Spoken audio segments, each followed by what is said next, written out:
Hey YouTube, how are you? I've had this channel for a good while now and haven't done much with it. This video is one I've always felt I should make at some point, but the time never felt quite right.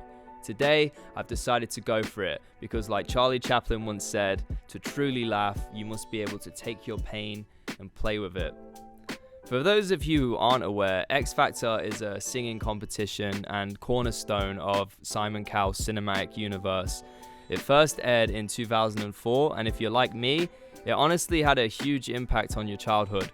Throughout the noughties, family would sit together on a Saturday night, stuck with just a handful of options, and X Factor was the golden standard for family TV. It always felt like a huge event and spawned some pretty big careers like Leona Lewis to James Arthur, Ollie Murs, and a little known band called One Direction you've probably not heard of. It genuinely felt like a massive deal. When a scandal happened or the final was airing, everyone would be talking about it. Well, at least that's how my 8-year-old brain perceived it at the time. Skipping forward to about 2018, times had changed a fair bit. People my age were less inclined to be watching television, and generally people were bored to death of the competition formula. Don't get me wrong though, it was still the biggest show on telly. But the new age of content consumption had slowly started coming in, trickling in. I was 18 years old, I just graduated musical theatre college and was so motivated, if not a little bit naive, about how I was going to explode into the industry. After a rather slow start, my friends and I decided we should take matters into our own hands and develop our own show as a way to boost ourselves. And to do this, we decided to capitalize on 90s nostalgia, which was massive, and create a boy band show performing hits from Backstreet Boys to NSYNC. Our goal was to perform at bars, hotels, and resorts.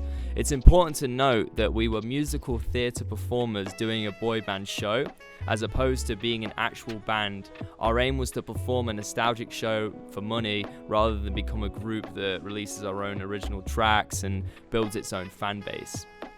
We had a lot of exciting meetings and almost breakthroughs, but it was slow getting our show off the ground. Sorry if this all feels a little bit off topic, I just wanted to explain how X Factor really wasn't even on our radar at first. That changed, however, when a casting producer for the show, apparently short on boy bands, reached out to us and invited us to perform for them at a small 3-star hotel conference room. I vaguely remember some tension among the lads at the time. Some of us thought it was a great opportunity while others didn't see the point. Still, we went, we performed, and it went great. This led to a months-long process. Countless producers would call and ask provocative questions and require us to fill out all these insane number of forms. At the time, I was so excited, I felt like I was in a simulation. But looking back, I'd absolutely say they filled my 18-year-old head with a lot of waffle. I take full responsibility for my own delusions. But when you're a young lad from a small town and you have these big-time producers calling you up saying, oh, it's going to be like Harry Styles, it's obviously going to warp your sense of reality a little bit. We had to pivot from our original plan of a boy band show to using the X Factor to promote the boy band show. First, we needed a name. After going back and forth, we landed on No Labels, which in hindsight was not a great choice. The next big decision was the song choice. I mean, we couldn't go on and do Backstreet Boys. We needed something original, which was entirely new ground for us. I really wish we'd taken the time to figure out our sound because rapping definitely was not the move. But again, the producers, oh, we love this, guys. It's going to be so good. You know, no, it sounds great. It still shocks me that so many people think that you just show up, line up, and perform. Because that's how they edit it on the show. It absolutely isn't like that. The process goes on for months. Videos, phone calls, even more forms, until suddenly we got the confirmation. Wembley Arena, 20,000 people, Simon Cowell, Ida Field, Robbie Williams, Louis Tomlinson.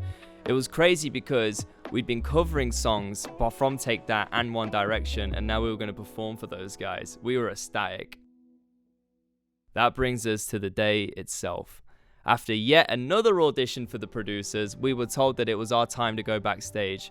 I saw Simon and Louis up close for the first time and it was just so surreal. We were ready, but first, a nice psychologist lady pulled us to the side to give us a welfare check, and then it was like, okay, let's go and do it. With that being said, let's give it a watch. Alright lads. How you doing? What are your names lads, left to right? I'm Jake. I'm Ollie. First thing I want to acknowledge is the white jeans and the mesh top. I don't know what the heck I was thinking. I think we had to send options to a producer. Don't quote me on that because, again, my memory's a little foggy, but I'm pretty sure that they chose that out of all the options that I sent. But, you know, I did own those jeans, and that's a war crime in itself. To form this group band? I just feel like it's the right time. I feel like there's a really big gap at the minute. I look so young. It's like crazy. I was 18, but I look 14. Now I'm 25. I still look maybe 15. The thing is with a name, I don't think any of us were ever a massive fan of One Direction. If you think about the name, it's a pretty corny name. Take that, horrendous. Just get used to it. Take that as well. Yeah.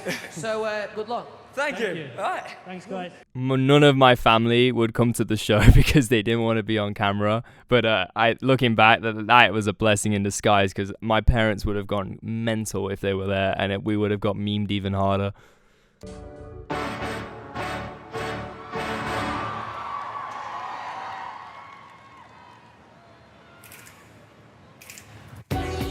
I'll be counting my money. Pull my hand a few times, not even being funny. I dress to impress, cause you deserve the best. You know I ain't playing and I'm better than the rest. Tell me your trouble, should we make this one a double? Cause I'd really like to know if you'd like to go for a dance. Believe it or not, again, I know I don't want to start sounding salty because really this was a bad performance, absolutely, okay? But like the reason we couldn't harmonize the way we normally could is we just could not hear each other. Like we had no IEMs. I don't know what kind of monitor was on the stage, but I swear to God, I was literally rapping into the microphone and I could not even hear my own voice in my ears. It was so loud in that room, let alone hear the harmony line. And I don't know. I'm just saying, I don't know what goes on behind the scenes.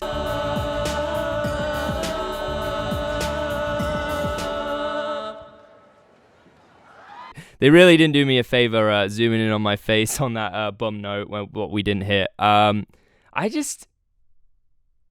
We couldn't hear each other, dude. We did so many pre-auditions. We must have done about 4 in person, and we must have sent about 6 different videos. Like they constantly wanted to see where we were at before we went on stage, and not a single time did we not hit that note. Like this is the first time it went wrong. Of course it went wrong when it was actually important, but we literally did this whole thing as an audition for the executive producers like an hour before we went on stage, and there was absolutely 0 problems and everyone was feeling super positive. And the judges were a little bit kinder with their comments after we did the second song. But again, lost media. You'll never be able to see it because they didn't show it. I'll kick this off, that's all right. Lads, everything I've just seen is almost everything we tried to avoid in One Direction. I wasn't a massive fan, boys, I'm afraid. So, I have a huge amount of respect for all 4 of the judges as musicians and as producers. But Louis saying that... There was no recovering from that. Like you've got like one of the most famous boy band in the world. Like nothing in our lifetime comes close. And he says that, like there was just no coming back from that. Like that just completely that will haunt me for the rest of my life. And even though I respect Simon Cowell and Robbie Williams so much, like that comment is the one that really killed me. That was honestly horrendous. But the good news is you don't have to do it anymore, because I'm saying this because I like you, it won't work. There is no market. I'm really sorry. Oh man, I don't think I've ever felt so emasculated in my life. Simon Cowell looks you in the eye, says you're horrendous, and we're just like, okay, yes, we agree. Okay, I can't watch any more of this. The ride home in the car was so dead silent. I could tell from the quietness that the band was over. No show, no plans. Everyone immediately just wanted to move on with their lives. And unfortunately, I've hardly spoken to some of the lads since then. We tried everything to stop them from airing it. I was losing it. I thought my whole career was over. I thought I'd be memed into oblivion. Those were dark months waiting for it to air.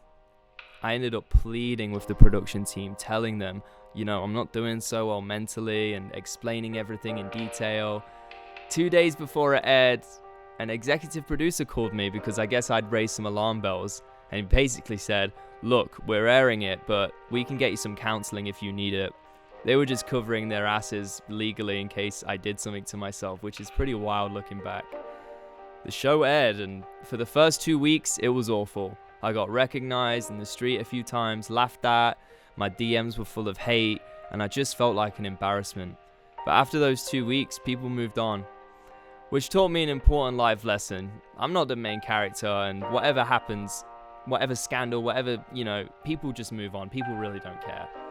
I resented the producers for years for taking us lads who never wanted to do the show, changing our whole dynamic, then spitting us out once they got the footage out of us. But now at 25, I take accountability for my part in it. It's made me so much more stronger. Whenever I feel like people are filling my head with nonsense, I shut it out. It's made me somewhat immune to manipulation. If you're thinking about doing one of these shows, be very, very careful. Seriously, if they tell you to wear something you don't want to wear, don't do it. If they make you say something you don't want to say, don't do it. They can be incredibly persuasive, but you know yourself best. Thank you for taking the time to watch this video. I hope this context gives you some insight to what really happened that day.